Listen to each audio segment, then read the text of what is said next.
우리는 그동안 이 세 번의 시간을 통해서 예수님께서 우리에게 두 영역에서 기도를 가르쳐 주셨어요.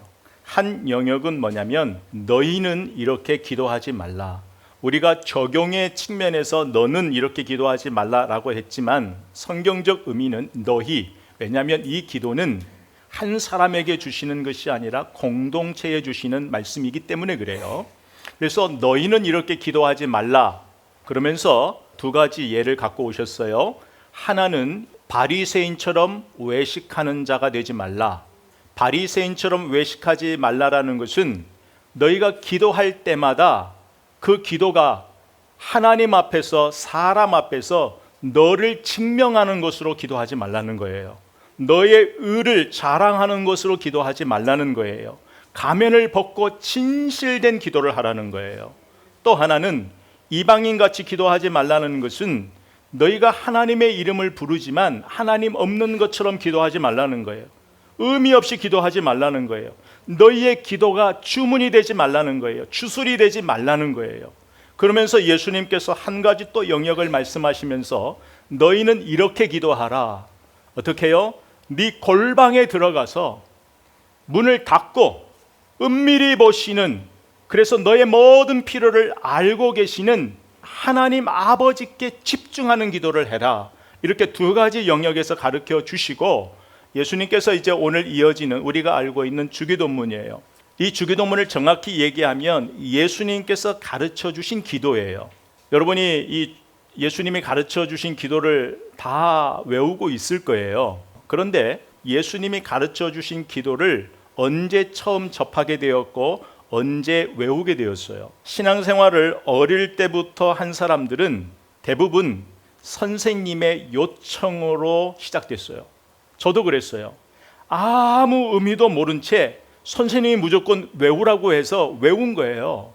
그렇게 저는 이 주기도문을 처음 접했어요. 그러면서 이제 신앙이 조금 성장하다 보니까 알게 된 거예요. 이 예수님이 가르쳐 주신 이 기도를 알고부터는 신앙이 새롭게 열리는 것 같아요. 그리고 지금도 이 예수님이 가르쳐 주신 이 기도의 깊이와 넓이가 얼마나 큰지, 그래서 우리가 오늘 이 예수님이 가르쳐 주신 이 기도를 통해서 예수님이 진짜 우리에게 원하는 기도를 우리가 배우기를 원해요. 이 기도는 마태복음과 누가복음에 나와 있어요. 마태복음의 이 기도는 어디에 속해 있어요? 마태복음 5장, 6장, 7장은 우리가 무엇이라고 부르죠? 산상수훈이라고 부르죠. 산상수훈은 예수님께서 하나님 나라 백성에게 이 땅을 살면서 하나님 나라의 백성은 어떤 삶을 살아내야 되는지에 대한 가르침이 마태복음 5장, 6장, 7장에 집중되어 있어요. 구약에 나와 있는 그 모든 말씀을 예수님이 재해석하신 내용이 마태복음 5장, 6장, 7장에 집중되어 있어요. 그렇다면 우리가 오늘 공부할 이 예수님이 가르쳐 주신 이 기도가 6장에 들어있다는 것은 이 기도는 단순한 기도가 아니라 하나님의 백성이 이 땅을 살아가면서 마땅히 드려야 할 기도인 거예요. 그 기도를 예수님이 가르쳐 주셨다라는 거예요. 그래서 예수님께서 이 가르침을 주시기 위하여서 우리가 위에서 말한 두 가지를 얘기한 거예요. 바리새인처럼 기도해서는 안 된다. 이방인처럼 기도하면 안 된다. 기도는 아버지 하나님, 은밀히 보시는 아버지 하나님을 만나는 시간이다. 아버지 하나님과 독대하는 시간이라는 거예요. 제가 지난번 한국에 갔다 오면서 이제 헤어지면서 저희 아버지를 이렇게 같이 안았어요. 안으면서 처음으로 느꼈던 거예요. 이제 병세가 심해지니까 점점 살이 빠지니까 제 손끝에 아버지의 그 뼈마디가 느껴지는 거예요. 그리고 그 아버지의 냄새, 그리고 그 온기, 그걸 느끼는 것처럼 기도는 바로 그 아버지 하나님의 그 온기를 느끼는 거예요. 아버지 하나님의 품을 느끼는 거예요. 이것을 좀 고상하게 얘기하면 임재라고 하는 거예요. 임재가 다른 것이 아니에요. 하나님의 온기를 느끼는 거예요. 하나님의 품 안에서 나를 품고 계시는 그 아버지 하나님을 느끼는 것, 그게 임재예요. 또 하나 나오는 것이 누가복음인데, 누가복음은 조금 마태복음과 달라요. 누가복음에서는 누가복음 11장 1절에 보면 예수께서 한 곳에서 기도하시고 마치심에 제자 중 하나가 여짜오되 주여 요한이 자기 제자들에게 기도를 가르치신 것과 같이 우리에게도 기도를 가르쳐 주옵소서. 예수께서 이르시되 너희는 기도할 때에 이렇게 기도하라. 그리고 이제 아버지여 이름이 거룩히 여김을 받으시오며 이렇게 시작하고 있어요. 우리가 이 말씀에서 보면은 이 기도는 한 제자가 요한은 자기 제자들에게 기도를 가르쳐 주었는데 예수님도 우리에게 기도를 가르쳐 주세요. 이렇게 이야기한 것은 이유가 있어서 그렇죠. 여러분 성경에 보면 요한이 자기 제자들에게 어떤 기도를 가르쳐 주었는지 나오지 않지만 세례 요한이 선포한 메시지를 보면 우리가 가늠할 수 있어요. 세례 요한은 어떻게 선포했죠? 회개하라, 천국이 가까이 왔다 그랬어요. 세례 요한은 회개와 천국을 강조했어요. 그리고 오실 예수님, 그 메시아를 강조했어요. 예수님도 회개하라, 천국이 가까이 왔다라고 선포하셨어요.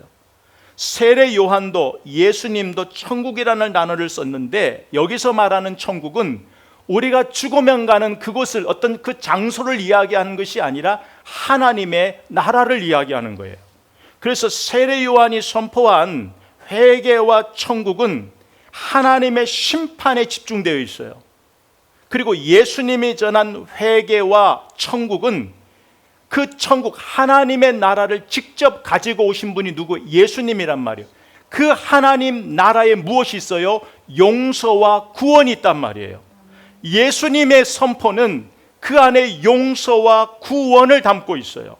당시에는 세례 요한만이 아니라 각 분파들마다 스승들마다 제자들에게 기도를 가르쳐 주었어요.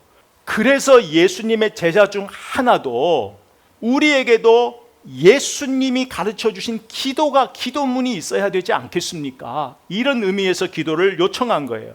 그렇다면 이제 우리가 여기서 중요하게 볼 것은 마태복음에서의 이 기도의 핵심이 뭐냐면 하나님 나라라고 했잖아요. 하나님 나라 백성들이 드려야 할 기도란 말이에요.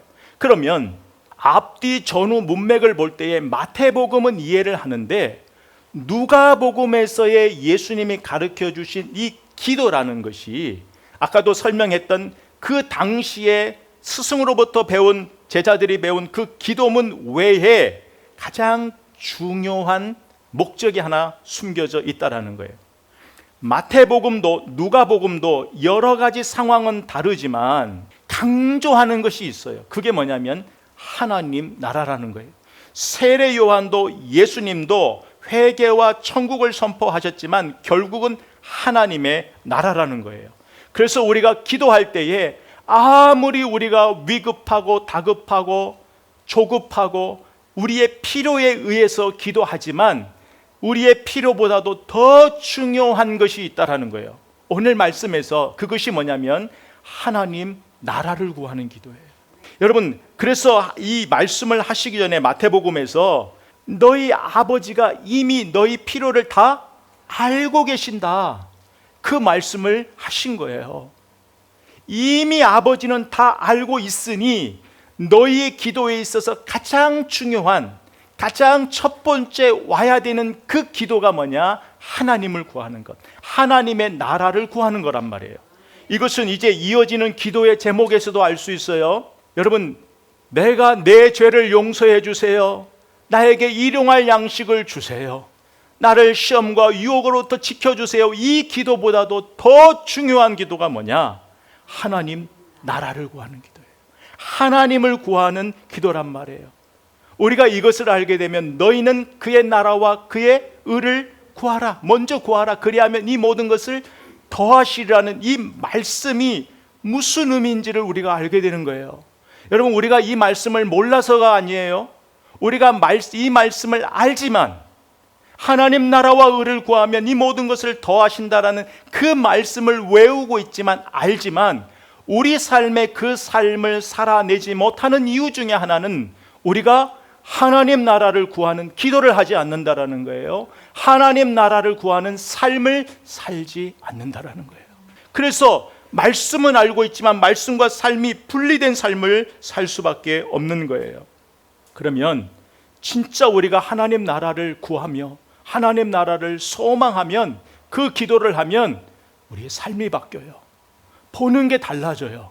똑같은 상황인데 해석이 달라져요. 하나님 나라가 죽으면 가는 것이 아니라 그 하나님 나라가 이미 내 안에 와 있음을, 내 안에서 하나님 나라를 보게 되는 거예요. 하나님이 내 안에서 일하시는 것을 보게 되는 거예요. 그러면 어떻게 될까요? 거기에서 담대함이 나오는 거예요. 거기에서 넉넉함이 나오는 거예요. 거기에서 믿음이 무엇인지를 알게 되는 거예요. 이건 배워서가 아니라 내 삶에서 하나님의 역사, 하나님의 나라가 어떻게 이루어지고 있는지를 볼 때에, 그럼 여러분, 하나님 나라를 구하는 기도가 무엇일까요? 뭔가는 알겠는데 하나님 나라를 구하는 기도가 무엇인가? 우리가 오늘 잘 배워서 오늘부터 우리가 이 기도를 주중에 시작하는 거예요. 하나님 나라를 구하는 기도는 다른 것이 아니라 기도할 때마다 하나님의 주권과 통치에 순종하는 기도예요. 그래서 오늘 말씀해 보면 하늘에 계신, 이 하늘에 계신 것은 물리적인 공간을 말하는 것도 아니고 하나님과 나와의 거리를 말하는 것이 아니라 모든 것을 아시고 다스리시는 이 통치의 개념에서 이 말씀을 이해해야 돼요. 그래서 우리가 기도할 때마다 하나님의 절대적인 주권과 나를 다스리는 그 통치의 개념, 우리가 기도한다라는 것은 하나님 아버지 감사합니다, 이렇게 기도를 시작한다라는 것은 그 안에 어떤 의미가 숨겨져 있냐? 하나님 나라를 구하는 것은 하나님의 이름을 부른다고 다 구하는 게 아니에요. 하나님을 부를 때에 하나님의 주권과 하나님의 통치가 오늘도 나를 다스립니다. 오늘도 나를 다스리고 있습니다. 이 신앙의 고백이라는 거예요. 여러분, 이 예를 한번 볼까요? 다니엘서 3장 17절 18절에 보면 다니엘의 세 친구가 불 속에 풀무불에 던져져요. 제가 세 번역을 가지고 왔어요. 읽어드릴게요. 불 속에 던져져도 임금님, 우리를 지키시는 우리 하나님이 우리를 활활 타는 화덕 속에서 구해주시고 임금님의 손에서도 구해주실 것입니다. 18절, 비록 그렇게 되지 않더라도 우리가 잘 알고 있는 그리 아니하실지라도 우리는 임금님의 신들을 섬기지 않고 임금님이 세우신 금 신상에게 절을 하지도 않을 것입니다. 세 번역이에요. 아멘. 그렇다면 이 말씀에서 하나님의 주권과 통치에 순종하는 기도를 다니엘의 세 친구가 어떻게 드렸는지를 두 가지가 나와 있어요. 하나는 뭐냐면 우리를 풀무불에 던져도 하나님이 그곳에서 건져내실 거야. 하나님이 구해 주실 거라는 그 믿음이에요. 그 믿음으로 기도하는 것이 하나님의 주권과 통치에 순종하는 기도예요. 그런데 그 기도는 거기서만 끝나면 되지 않아요. 18절 말씀까지 가야 돼요. 18절 말씀이 뭐예요? 비록 그렇게 되지 않더라도 우리는 우상에게, 하나님 외에 다른 신에게 절할 수 없습니다 라는 말씀이에요. 이게 하나님의 통치와 주권을 인정하는, 순종하는 기도란 말이에요. 왜? 비록 그 풀무불에서 죽게 되더라도 거기에는 하나님의 뜻이 있을 거라는, 죽음 그 이상을 바라보는 거예요. 이 세 친구는 죽음만이 아니라 죽음 너머에 있는 그 영원한 나라, 하나님 나라를 본 거란 말이에요. 오늘날로 말하면 여러분, 우리가 믿는 하나님은 이방인처럼 그런 또 다른 하나의 신이 아니에요. 이 신 저 신 찾아다녀야 되는 그런 신이 아니라 지금도 살아서 역사하시는, 지금도 내 모든 삶을 주관하고 계시고 다스리시는 그 하나님이에요. 그래서 우리가 기도할 때마다 이것을 기억한다라는 것은 그 기도의 자리를 내가 선택해서 온 것이 아니라는 거예요. 여러분, 하나님의 주권과 통치하는 이 순종의 기도는요, 기도의 자리가 내가 선택해서 온 자리가 아니라 이 자리를 누가 불러주셨다? 하나님이 불러주셨다라는 것을 인정하는 사람이에요. 그래서 기도라는 것은 칼빈이 이야기한 대로 칼빈은 기도를 이렇게 얘기했어요. 하나님의 말씀이, 하나님의 약속의 말씀이 내 삶의 현장에 현실화되는 것을 구하는 것이 기도다라고 했어요. 그래서 우리가 누누이 강조하는 게 뭐예요? 하나님의 말씀을 붙잡고 기도해야 된다. 하나님의 말씀을 붙잡고 기도해야 된다라고 우리가 그렇게 지금 강조하고 있는 거예요. 이 다니엘의 세 친구도 이 말씀을 유추해 보면 이사야서 43장의 말씀 2절엔 무슨 말씀이 있어요? 네가 물을 지날 때에도 하나님이 내가 너와 함께 할 거야. 강이 너를 덮칠지라도 침몰하지 못할 거야. 네가 불을 지나갈 때에도 타지 않고 불꽃이 너를 사르지 못할 거야. 여러분, 이 말씀을 알고 있는 사람에게는 죽음이라 해도 그것이 두렵지 않는 거예요. 왜요? 두려워하지 말라고 했으니까. 그것이 불무불 아니라 죽음이라도 두려워하지 말아라. 내가 너와 함께 할 거야. 하나님이 우리와 함께 하신다라는 것은 내가 너를 책임질 거야 라는 말씀이에요. 골방에서 드리는 기도를 우리가 봤죠. 골방에서 드리는 기도는 장소의 문제가 아니라 내 기도의 시작이 은밀히 보시는, 내 모든 필요를 알고 계시는, 나의 모든 것을 아시고 다스리시는, 모든 것을 하실 수 있는 그 하나님을 집중하라는 거였잖아요. 그렇죠? 그런 것처럼 여러분, 우리가 기도할 때 착각하면 안 돼요. 여러분이 스스로 골방을 찾아가는 것이 아니에요. 하나님은 우리가 골방을 찾을 수밖에 없는 환경을 만들어 주시는 거예요. 하나님이 불러주시는, 기도의 자리는 하나님이 불러주시는 거예요. 우리가 선택하는 자리가 아니에요. 그것이 하나님은 때로는 우리에게 말씀으로 불러주실 때가 있고, 다니엘의 세 친구처럼, 사드락, 메삭, 아벳느고처럼 하나님이 상황, 위기라는 상황, 불무불이라는 그 상황을 만들어 놓으시고 부르실 때도 있어요. 그것이 어떠한 상황이든, 말씀이든 우리가 알고 있던 그 어떤 상황이라도 우리가 기억할 게 있어요. 다윗도 그런 고백을 하잖아요. 시편 18편 6절에 내가 환난 때에, 환난을 만나버리니까 다윗이 내가 환난 때에 여호와 하나님 앞에 부르짖는다. 하나님이 내 기도를 들어주신다라고 고백하잖아요. 여러분, 기도는 그런 거예요. 하나님이 나를 먼저 골방으로 불러주신다라는 거예요. 그래서 기도는 내가 선택하는 자리가 아니고, 선택하는 시간이 아니고, 하나님 말씀에 순종하는 자리가 기도인 거예요. 기도는 하나님의 부르심에 순종이에요. 우리가 오늘 배운 하나님의 주권과 통치에 순종하는 자리, 그게 기도라는 거예요. 그래서 우리가 기도할 때 가장 먼저 가져야 할 태도는 하나님의 주권에 순종하는 것. 주권이 뭐예요? 주권은 모든 것을 아시고 하실 수 있는 그 하나님, 그 하나님의 섭리 안에 모든 것이 들어있다라는 거예요. 내 인생의 문제, 이 세상살이, 이 세상의 모든 것 하나님의 섭리 안에 있습니다 라는 것을 고백하는 거예요. 주권이라는 것은. 통치는 뭐예요?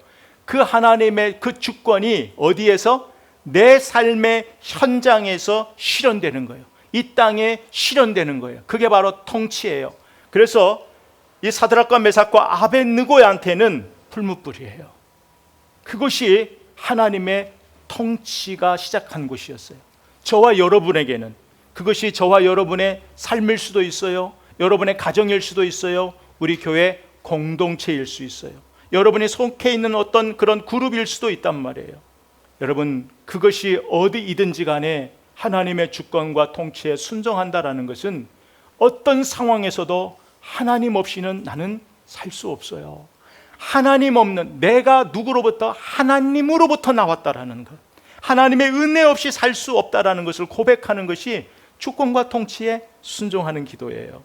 그렇다면 이제 하나님의 주권과 통치에 순종하는 삶에 대한 이야기를 오늘 본문에 이름이 거룩히 여김을 받으시오며, 저와 여러분이 하나님의 주권의 통치에 순종하는 삶을 살고 있는가 없는가를 알아볼 수 있는 것이 뭐냐면, 우리의 삶에 하나님의 이름이 거룩히 여김을 받고 있는가라는 부분이에요. 기도할 때만 부르는 것이 아니라 이것은 내 삶의 현장에 하나님이 거룩하게 드러나는 삶을 말하는 거예요. 마치 십계명에서 말하고 있는 하나님 외에 다른 신을 섬기지 않는 것, 내 삶에 우상을 섬기지 않는 것, 내 삶에 하나님이 제일 우선순위에 놓여 있는 것, 내 삶에 하나님의 이름을 망령되이 부르지 않는 것. 망령되이 부르지 않는 게 뭐예요? 바리새인처럼 기도하지 않는 거예요. 이방인처럼 기도하지 않는 거예요. 하나님의 이름을 아무런 의미 없이 부르지 않는 거예요. 우리가 하나님의 이름을 거룩히 여긴다라는 것은 잘 기억해야 돼요. 여러분, 우리가 하나님의 이름을 거룩하게 한다라는 게 아니에요. 우리가 거룩한 삶을 살아서 하나님의 이름이 거룩해지고, 우리가 죄를 지어서 하나님의 이름이 더럽혀지지 않아요. 하나님은 스스로 거룩하신 분이세요. 하나님은, 그래서 우리가 죄인 되었을 때에도 하나님은 거룩하신 분이었고, 우리가 하나님의 백성이 되었을 때에도 하나님은 거룩하신 분이에요. 그렇다면 이 말은 뭘까요? 우리를 거룩한 하나님의 백성으로 불러주셨으니, 우리를 하나님의 거룩한 자녀로 불러주셨으니, 내 삶 가운데 누구의 이름이? 하나님의 이름이 거룩하게 드러내는 삶을 살아내는 거예요. 마태복음의 관점에서 보면 이 땅을 살면서 하나님 나라의 백성으로 내가 이 땅에서 하나님의 백성됨을 드러내는 삶을 이야기하는 거예요. 그것을 위해서 때로는 내 욕심을 포기해야 된다면 포기해야 되는 거예요. 나를 거룩하신 하나님의 손에 맡겨야 되는 거예요. 내 삶을 통하여 하나님이 드러나는 것, 이것을 말하고 있어요. 또 하나는 하나님의 이름이 거룩히 여김을 받는다라는 것은 온 땅에 하나님의 이름이 거룩하게 드러나기를 기도해야 되는 거예요. 우리가 이 땅을 살아보면 하나님의 이름이 망령되이 일컫는 그런 모습들을 얼마나 많이 봐요. 그런데 우리는 그것을 판단만 할 것이 아니라 이 땅에 하나님의 이름이 거룩히 여김을 받지 못하는 것을 가슴 아파해야 되는 거예요. 하나님 백성이기 때문에. 그래서 판단하고 비판하기 전에 기도해야 되는 거예요. 하나님의 이름이 이 땅에 떨어지지 않도록, 그리고 무엇보다도 나로 인해서 내가 하나님의 백성다운 삶을 살지 못해서 하나님의 이름이 가리워지는, 하나님의 영광이 가리워지는 삶을 살지 않기로 결정하는 거예요. 세상과 구별된 삶, 마태복음에서 말씀하고 있는 그 세상의 소금과 빛된 삶을 살아가기 위하여서 몸부림치는 삶. 그래서 우리가 하나님의 나라를 구하는 기도는 하나님의 주권, 통치를 믿는 기도예요. 여러분, 우리가 이 기도 안 할까요? 주권 통치하니까 조금 여러분이 막 혼동해서 그러지, 우리 기도 가운데 다 드리고 있는 기도예요. 근데 예수님은 기도에서, 우리가 드리고 있는 기도에서 순서를 바꾸시는 거예요. 뭐가 제일 중요한지를 순서를 바꾸는 거예요. 그런데 우리는 다 기도를 하지만, 우리가 하나님의 이름을 부르면서 기도하지만 우리 마음의 중심에는 하나님 나라, 하나님의 이름을 구하는 것보다도 내 필요가 먼저 올라가 있는 거예요. 그러니까 내 필요를 위해서 기도는, 하나님의 이름은 수단이 되고 있는 거예요. 목적이 되지 못하다. 이것을 지금 예수님이 말씀하시는 거예요. 왜? 그 기도는 바리새인과 같고 이방인 같은 기도니까. 그런데 우리가 알면서도 왜 이 기도가 안 되냐면 우리는 조급해요. 불안해요. 내 필요에 여기에 하나님이 빨리 뭔가 일을 안 해주시면 불안해요. 내 지금 이 필요에 하나님이 뭔가 채워주시지 않으면 불안해요. 근데 왜요? 8절의 말씀, 은밀히 보시는 네 아버지가 네 모든 필요를 알고 계신다라는 그 믿음을 그 순간에 잃어버리기 때문에 그래요. 말씀은 알고 있는데 진짜 기도할 때는 가장 중요한 걸 잃어버려요. 망각해버린다고요. 하나님이 내 필요를 알고 계신다라는 그 하나님, 그 아버지를 잃어버리니까 그 삶을 누가 책임져야 돼요? 내가 책임져야 되는 거예요. 내가 책임져야 되는 현장에 하나님을 초청하는 거예요. 그게 아니에요. 이미 내 모든 필요를 아시는 그 하나님께 내 마음을 드리는 거예요. 내 모든 상황에 하나님의 주권과 통치가 임해 주세요. 또 하나, 하나님의 나라를 구하는 것은 하나님과 관계를 회복하는 기도예요. 그래서 하늘에 계신 우리 아버지, 여러분, 아버지라는 단어를 생각하면 우리는 육신의 아버지를 딱 떠올린다고요. 그래서 실제적으로 신앙생활 하는 사람 중에 하나님의 이름을 부르지만 하나님을 아버지라 부르지 않는 사람이 있어요. 거꾸로인 사람이 있어요. 왜냐하면 육체의 아버지와 좋은 관계가 아닌 사람들, 육체의 아버지로부터 상처를 받은 사람은 하나님 아버지라는 단어가 굉장히 낯설어요. 그런데 아버지와 친밀한, 육체적 아버지하고도 친밀한 사람은 아버지라는 단어 속에 굉장히 포근함을 느끼거든요. 그런데 여기서 말하는 아버지는 그런 육신의 아버지의 개념이 아니라는 거예요. 여기서의 아버지라는 개념을 우리는 잘 이해해야 돼요. 우리가 하나님 우리 아버지, 성경이 말하고 있는 이 아버지에 대한 이 단어, 이 말씀의 의미를 우리가 알게 되면 우리는 기도할 수 있다라는, 너희는 이렇게 기도하라, 그 너희 속에 내가 들어와 있다라는 이 하나의 이 자체가, 그 자체가 감사의 조건이 되어버리는 거예요. 볼까요? 예수님은 이 아버지라는 단어를 사역하실 때, 기도하실 때에 두 가지 영역에서 예수님은 사용하셨어요. 사역적인 부분에 보면 내가 내 자유로 온 것이 아니라 아버지께서 나를 보내셨다. 요한복음 7장 28절 말씀, 요한복음 10장 37절 말씀은 내가 내 아버지의 일을 행하지 아니하거든 나를 믿지 말려니와, 또 요한복음 10장 38절 보면 아버지께서 내 안에 계시고 내가 아버지 안에 있음을 깨달아 알리라. 요한복음 17장 4절 말씀, 아버지께서 내게 하라고 주신 일을 내가 이루어 아버지를 이 세상에서 영화롭게 하였사오니 아멘. 예수님의 사역은 늘 아버지였어요.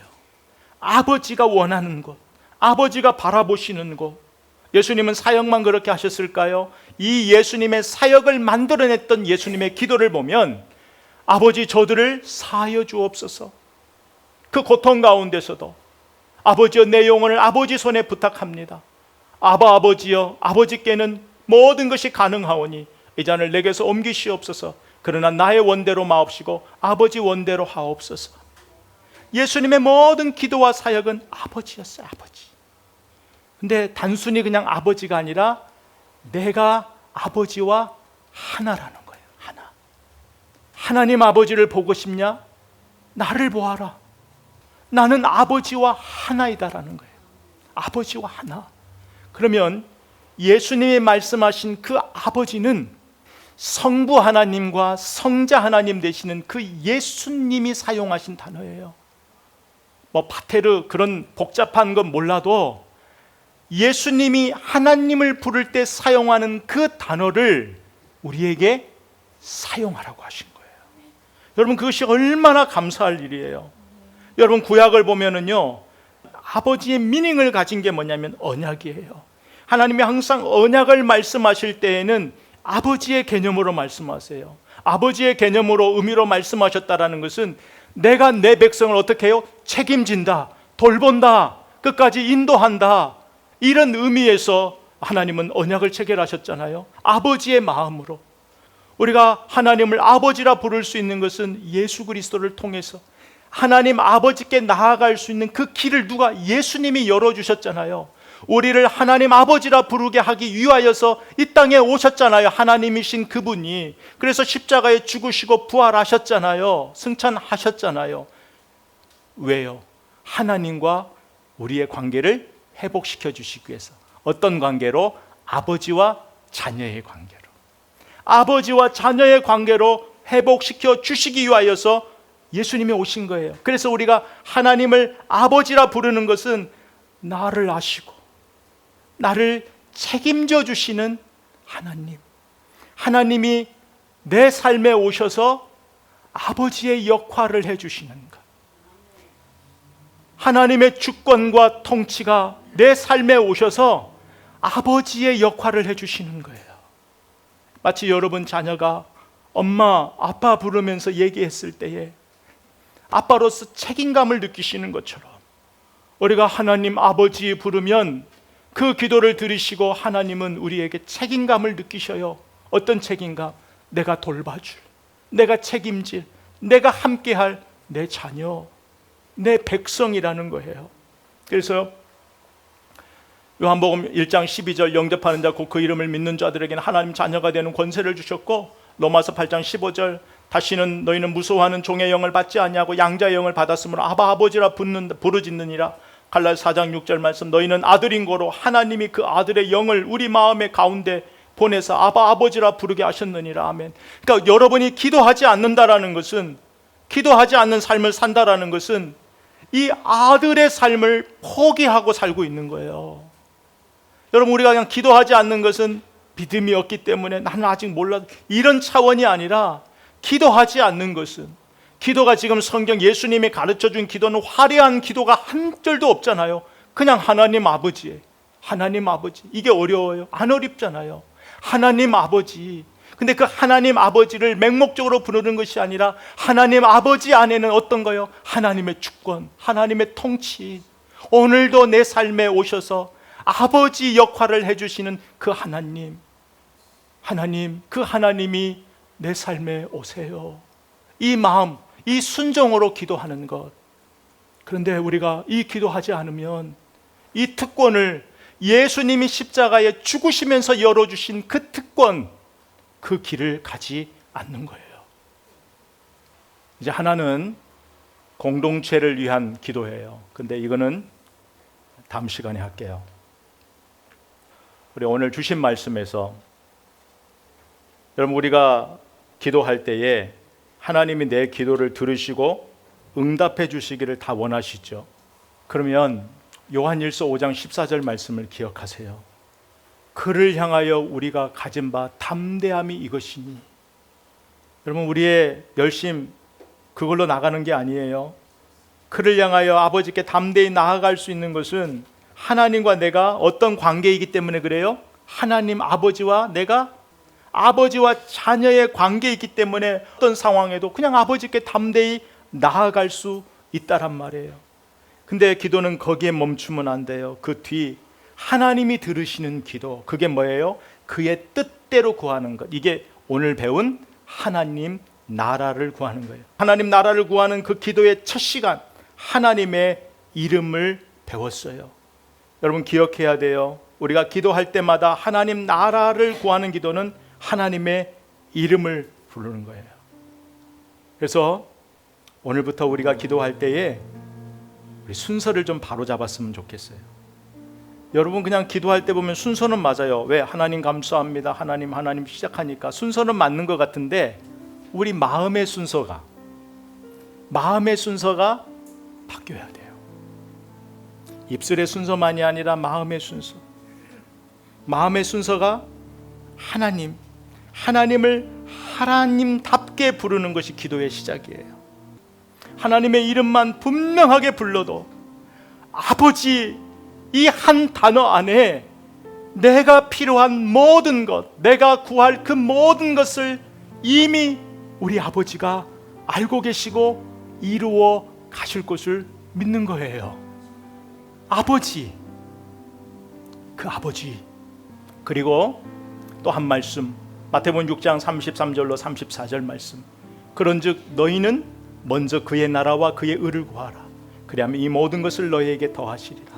그러므로 내일 일을 위하여 염려하지 말라. 내일은 내일 염려할 것이요 한날의 괴로움은 그날에 족하니라. 아멘. 이 말씀은 하나님의 주권과 통치에 순종하는 기도요 삶이에요.